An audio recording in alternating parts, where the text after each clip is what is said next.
ไม่สงฮะมีปีไอก้อนหนึ่งค่ะเนาะขอเมนมาว่า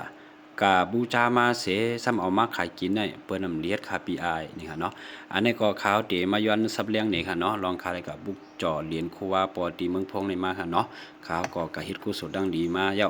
ก็ตั้งกรรมการตั้งวัดตั้งเกียงตั้งครูว่าปอสินทมุนจุ่มก็ได้ยินเปิ้นลาดไว้ค่ะเนาะปุกจ่อกะเย้าห้ามกะขายกินในค่ะเนาะในลาดไว้ค่ะเนาะก็นั้น ว่าภายตั้งเมืองไทยว่าแต่เปิ้นก็กับปุกจ่อมาที่ว่าที่เกียงเงินก็เป็นกุศลดังดีกว่าเย้าเลยเฮ็ดไรสร้างกว่าเย้าเฮาขายใครปันลายที่เปิ้น5นี่ก็มันอยู่ที่เฮาคั่นนั้นเนาะเขาจะก็เมตตาปันถึงมันก็เป็นการที่แปดได้เรียนกันค่ะเนาะก้อนนึงก็เกี่ยวยาเสซื้อก้อนนึงก็เปียวยาเสขายฉะนั้นก็ค่ะเนาะก็เปิ้นฉะนั้นข่าวขยันซับเลี้ยงในปีไอเฮาค่ะว่าป้อตั้งเมืองไทยว่าแต่มันเปลี่ยนไปมันมีอันนึงค่ะเนาะมันเป็นการที่หาเงินกำจอยแถมในศาสนาบ่ว่ามีกวนซื้อขายโคสองกันในเงินในตติกับเขาในวัดในจ้องแต่ได้กับบุกจ่อมาจังไหนในข่าวว่าแต่มันเดเดค่ะเนาะย้อนเปื่อว่ามีโคสองจังไหนเสเฮ็ดให้เงินในไหลเข้าในอาการในจ้องกำจอยในศาสนาย้อนเปื่อว่ามีการเรียนหมุนเวียนกันจังไหนค่ะเนาะอันในมันเป็นการซื้อขายกันโดยเปี่ยวใจขนาดเนาะมันจึงเขาก็ออกวัดแล้วออกดีแล้วเป็นเนี่ยเขาก็กะจ้องกับบุกจ่อมาเงินก็เปิ้นก็ทำบุญเนาะดีเหลือเขาก็ขายต่ออันนี้ก็มันเป็นสังขารเนาะเพราะทางเมืองไทยว่าแต่มันมีหลักสากลเป็นมีสมาคมมันเปิ้นก็ยังซื้อขายกันอย่างออกดีว่าตีจ้องมาเหรียญครูว่าบางรุ่นบางเหรียญจังได๋คั่นนะเปิ้นยังซื้อขายกันเป็นหลักหมื่นค่ะเนาะ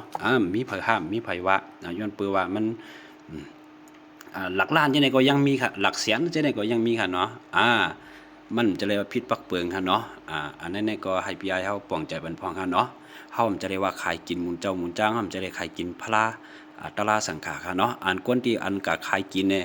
เอาจื้อคู่ว่าปอกะอ้างใจอ้างเหนือเย่าก็เอาเงินใส่เข้าท้องคู่ว่าไหลฮู้จอมได้ในแค่นี้ค่ะเนาะอันนั้นแต่คู่ว่าเปิ้นปอมันอนุญาตให้จัดสร้างอยู่โลให้จัดสร้างเย่าก็เปิ้นให้ปลุกจ่อเงินว่าเขาวัดก็เฮาก็ปลุกจ่อมาเย่าเนี่ยเฮาเตขายนี่ก็อยู่ที่เฮาค่ะนั่นเนาะนี่เนี่ยที่ขายมีทั้งตั้งนำค่ะโค2คู่ว่าละหลายค่ะนี่นะข้าก็หาปลุกจ่อหาซื้อมาอันนี้ก็